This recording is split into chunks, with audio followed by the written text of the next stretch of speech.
Now we are going to wash the meat, the cow skin, and the stockfish.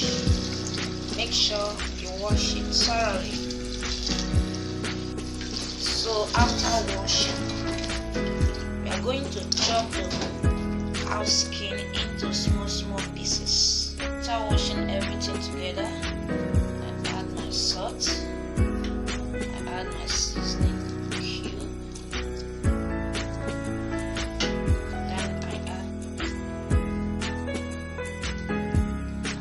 then we allow to steam for some time before we come and add some water. It's steamed already, so I'm going to add a little water.